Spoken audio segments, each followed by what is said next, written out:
கட்சி நாங்கள் தான் எங்களுடைய கட்டுப்பாட்டில் தான் கட்சி இருக்கிறது. இங்கேருந்து சில பேர் விலகி போயிருக்கிறார்கள். விலகி போனவர்களை பற்றி நாங்கள் தேர்தல் ஆணையத்திற்கு முறையாக எங்கள் கழக பொதுச் செயலாளர் கொடுத்துருக்கிறார். கழக பொதுச் செயலாளருடைய சூழ்நிலை கருதி கழக துணை பொதுச் செயலாளர் கொடுத்துருக்கிறார்.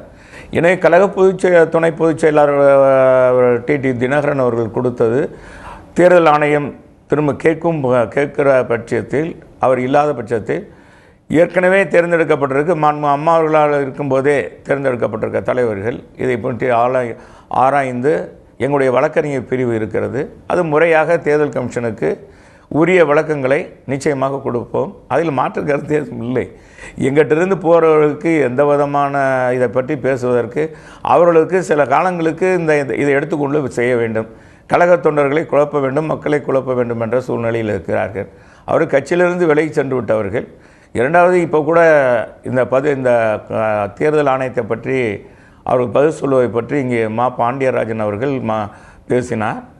அவர் சாதாரண அவருக்கு எந்த விதமான பொறுப்புமே வழங்கப்படவில்லை.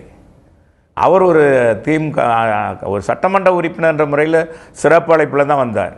எனவே தேர்தல் ஆணையத்திற்கு விளக்கமாக இன்றைக்கு நாடாளுமன்றத்திலையும் சரி சட்டமன்றத்திலையும் சரி அண்ணா திராவிட முன்னேற்ற கழகத்தினுடைய சட்டமன்ற உறுப்பினர் அதிகமாக இருக்கிறோம். நாடாளுமன்ற உறுப்பினர்கள் 50 பேர் இருக்கிறோம். சட்டமன்ற உறுப்பினர்கள் நாங்கள் எவ்வளோ பேர் இருக்கோம், ஏறத்தாழ 134 பேர் இருக்கிறோம்.